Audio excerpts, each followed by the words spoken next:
Eat, Sleep, Box and Repeat. I'm delighted to be joined by Greg and Elliott for another weekly preview show. Last week we had Gervonta Davis against Rolando Romero, in which Davis won by 6th round KO. We also had Erislandy Lara against Spike O'Sullivan.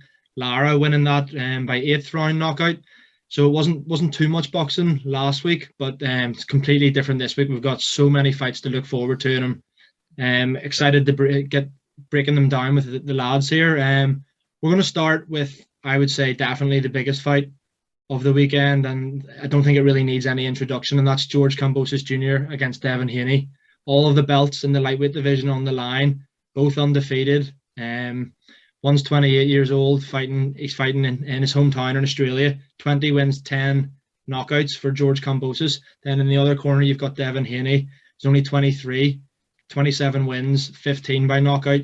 Both have some impressive wins on their resume. Obviously, Kambosos last time out against Lopez, as well as Haney beating Jojo Diaz and Jorge Linares in his last two. So yeah, definitely an exciting fight, and I'm looking forward to hearing your thoughts. I'll come to you first, Greg. What are your thoughts on this fight and your kind of prediction on how you see it going? I think it's a really good fight, lads. It's one that I'm really looking forward to. Reason being is because Kambosos has got to produce the goods. It's in Australia. It's a big, massive deal.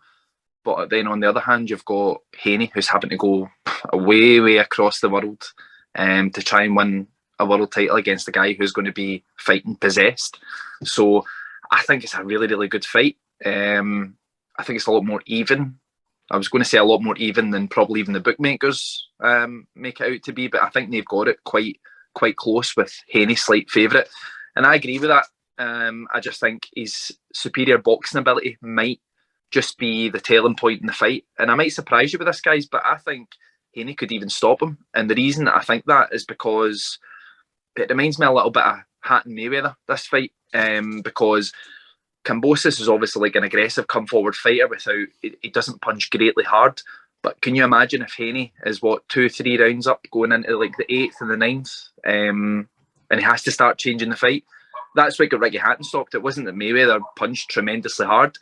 Ricky Hatton, it was a point down, had to start chasing the fight, get deducted a point by Joe Cortez for literally nothing. So I kind of see this fight going the same way. I'd say Haney close points, but wouldn't surprise me if he gets a stoppage late. Interesting stuff, Greg. Definitely, yeah. What about yourself, Elliott? Do you agree with Greg? Do you see it a wee bit differently? No, I do agree with Greg. Yeah, I think when Greg was saying close fight but lean towards Haney, that's actually how I was seeing it. I was looking at it like Greg was saying as well. Like, I mean, it's hard. Obviously, you want to sort of disrespect Kambosos, obviously, with the victories that he's had. Obviously, the victory over Lopez as well. But like Greg was saying, they're not known necessarily as like a sort of concussive, massive puncher in a way. And obviously, we've seen Haney hurt before, but I just don't know whether Kambosos has got that power to necessarily do that. So I'm kind of with Greg as well. And actually, I don't think it'll stop him necessarily, actually, but I think Haney will win points. And I think it'll be quite wide, to be perfectly honest. I'm talking maybe sort of 8-4 wide, that sort of range for me. I actually agree with you. So I'm going slightly edging towards Haney as well. One thing I do want to mention is obviously we saw Haney travelled over to Australia a week or two back there. His dad can't go with him, who's been training with him for his whole life. I don't even think can Ben Davison go either. I'm not 100% He's not going sure. there. He's not going. So, does that make a big difference? His two main coaches, you would say, aren't going to be in his corner? For me, I mean, I'll answer first. I mean, Greg might have a different take on this. Obviously, having boxed significantly more than I have, my career essentially being outside pubs mostly. But I think what we'll say is, I was actually thinking about this morning and wondering whether, if you're thinking about someone who's actually boxed for as long as obviously Haney has boxed, the fights that he's boxed, who's sitting there going, well, obviously a certain amount of the training and the actual sort of muscle memory aspect of it would obviously be second nature. But I suppose is there that sort of like 5% that you need, that sort of like just to like mentally be stable going into fight of this nature? And I think that for me is unknown. I mean, it could quite easily just throw him slightly, but I still expect him to win. But obviously, it's not ideal preparation compared to obviously Kambosos, who's at home with all the all the sort of cards lined up in the deck for him to succeed here. So yeah, I still think Haney will win. It's not ideal preparation, but I think it's unknown for me. I mean, Greg, you may have something to say on that. Yeah, no, I do agree with you, mate. But it'll make a big difference, and the reason being is because you need you need someone in the corner if things aren't going your way that knows how to get through to you, that knows how to mentally interact with you and say, listen, you need to pick this up, and you need someone that you're going to react to. I don't know who Haney's going to actually have in the corner, but I think it will make a difference to the fight. I actually didn't know that, and now that I know that, I'm thinking, well, going to Australia and all that kind of thing. But these guys, like your Mayweathers, your Haneys, your Tim Bradleys, your Errol Spence, they've just got natural instincts, and it's always like good to have a really good experienced head, someone you're used to in the corner, but they still a lot of the time know enough to pull a victory out of the bag. So I think it will make a difference, yes, but I still fancy Haney. It makes it a little bit closer for on that. Interesting thoughts, lads. We could talk about this fight for hours on end, I think, but we have quite a lot to get through, so we'll move on, and that brings us to the fight on UK shores this weekend. Joe Cordina has his first world title challenge against the Japanese Kenichi Ogawa. Again, you know, a brilliant fight, one that you think, you know, Ogawa in recent times, you know, he's got some really notable wins on his record, 18 stoppage victories in his 26 wins. Then you look at Cordina, arguably one of the most talented ones that turned over from the Rio 2016 Olympics with your Buatsis, Okolis, Josh Kellys. As I said, it is his first world title challenge. He hasn't really had, I think it's probably fair to say that Cordina hasn't had that fringe world level fight yet to prepare him for this. I think he's kind of gone maybe from the European straight up. So I'm interested to hear your thoughts on this fight, lads. I'll go to you first, Elliott. I think, like you said there, actually, I'm going to be perfectly kind of honest here and say that I don't really know what I'm expecting to happen here, just simply because I feel like I was saying many times with Cordina, like obviously there's bundles of talent there, and you're essentially, you know, ever since he sort of turned pro, you're going, well, essentially this is a world champion in waiting. But equally, like you're saying, I mean, he hasn't fought. I mean, he's fought what, like Gavin Gwynn was like a 12-rounder that he had. I mean, he's had like a few 12-round fights. Most of the fights coming into this have been 10-rounders. No one really that you're looking at going, like you're saying, there's even not that level of Ogawa to sit there and go, right, well, we know what he can do against an opponent of that stature. So I'm to be honest with you, I'm kind of actually leaning towards Cordina pointing this, maybe with a sort of UD, but equally I wouldn't be surprised if he got hit and got stopped either. So I'm literally kind of like sitting quite on the fence with this one, to be perfectly honest. And I'm not going to waste anyone else's time, and I'm going to go straight to Greg and say, Greg, can you please tell me and everyone what you're thinking about this? Thanks, Elliott. Well, I went back and I watched Ogawa and Fuzili this morning, and I watched a bit of Joe Cordina against Kurbanov, who we'll touch point on later as he's up against Selpa Barrett. Joe Cordina is very, very talented, but he gets bored in fights. And this was what I think will be his downfall on Saturday, because he fights inside with guys that he doesn't need to fight inside with. He's got tremendous boxing ability. Like Paul said, he throws fantastic combinations. I seen him throw, I think it was a left hook, right uppercut, just like bang, bang, bang, bang in a row, and then moved. I was like, that is class the way he's done that. But this guy's a monster that he's fighting on Saturday. And I mean, he's got a right hand of a welterweight, and he's a super featherweight. Guys, I'm going to need to go my gut in this one. I think Joe Cordina's getting stopped on Saturday. No, definitely interesting. It's again, I think it is one of the ones where I think the two predictions you've said there, I think it probably is, you know, a matter of seeing. We'll see in the first few rounds how Cordina deals with this level of opposition.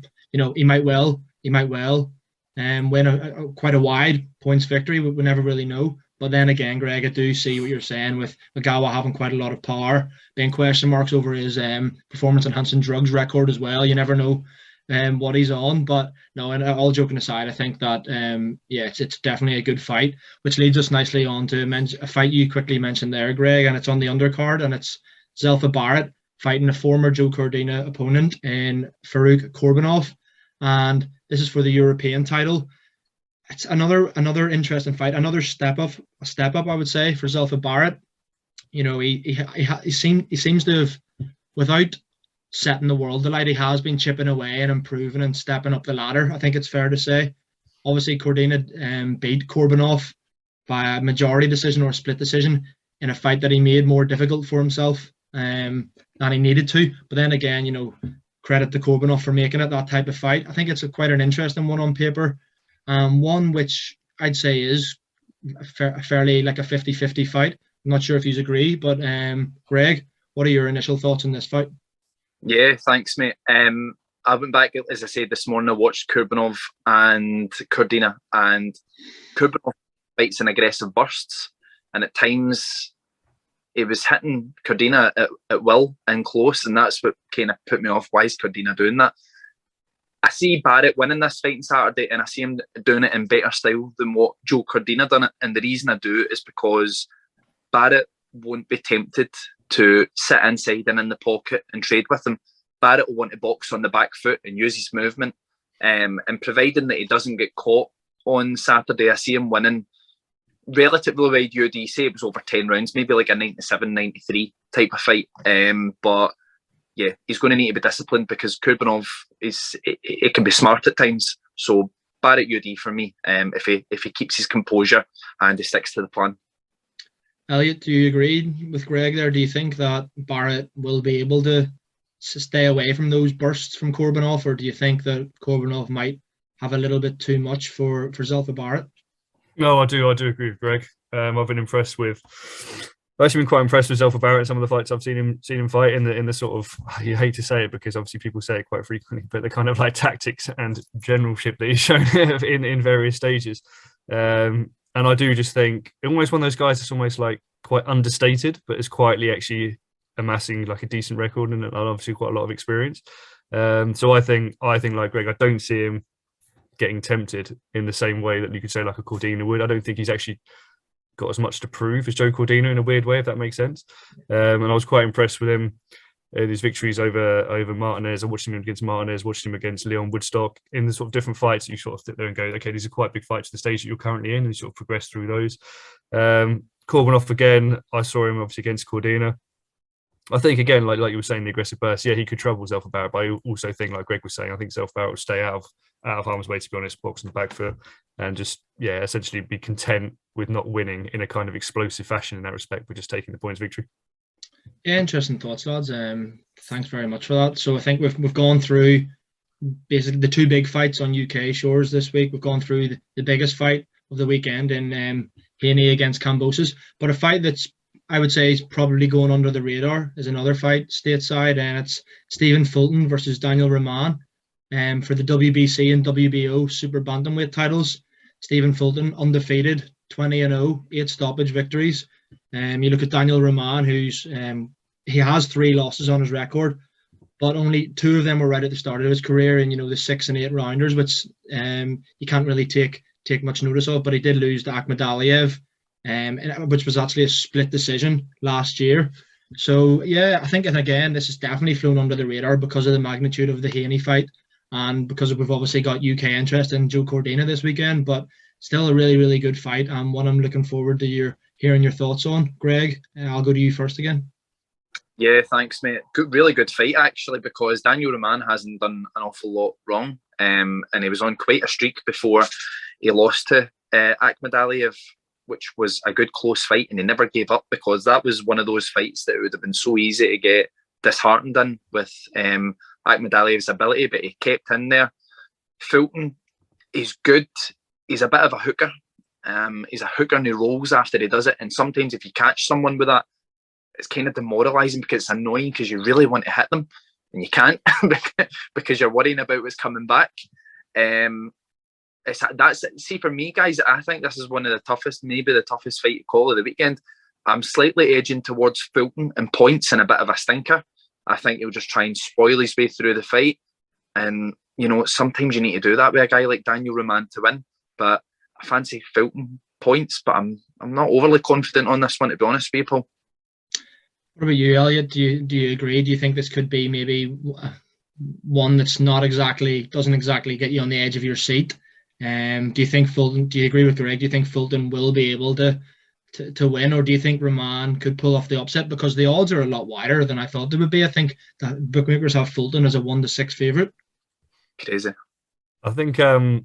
I'm coming across here like we're back at school and I'm leaning over Greg's answer paper and I'm giving the same responses. But before before he gave his answer, I was looking at this morning again, and I've watched Roman against, I'm not going to pronounce the surname, the guy he lost to, but and I've watched Fulton against Figueroa, and I think I was leaning towards Fulton as well. I think obviously he carries slight reach advantage, undefeated as well. I think that the key for me again was really just, I mean, you're looking at it's probably going to go points, isn't it? You're looking at obviously Fulton's with 8 KOs in 20 and Roman with 10 in 29 or something. So we're looking at essentially who's going to go the distance, who's going to win. And I was just leaning towards Fulton as well. So yeah, I think it'll be a points victory for Fulton. I mean, those odds are probably a bit too wide in my opinion, frankly, but I could kind of see either going either way in that respect. But I was just leaning, if I was going to bet, I'll be leaning towards Fulton. Yeah. Yeah, it's the same as me. I think Fulton definitely deserves to be the favourite in the fight. But again, yeah, those odds are a wee bit too wide. I think it's interesting because Roman hasn't fought in over a year as well. So will a wee bit of inactivity creep in there, whereas Fulton has been a bit more active and has been fighting live opponents for, the last few years anyway. So yeah, that's all of the boxing from the weekend, guys. However, that's not us finished because there's still one more that we'll have to touch on. We simply can't ignore it. And that comes on Tuesday in Japan. And we've got a big, massive rematch between Nonito Donaire and Naoya Inoue. Obviously, again, don't really need to introduce these two guys. Inoue, superstar, in a lot of people's top 10, top 5 pound for pound rankings, 22-0 with 19 stoppages. Then you look at Donaire and he's just, he is a legend of the sport. 42-6 he is, 28 stoppages. But then some of the wins he has in his career are absolutely superb. Obviously, I alluded to the pair fought back in November 2019 in the World Boxing Super Series final, and Inoue won that.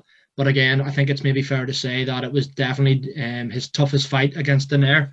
So yeah, definitely a rematch I'm really, really excited about, and excited to hear your thoughts too, Greg and Elliott. Elliott, I'll come to you first. What are your thoughts on this fight and how you do see it going?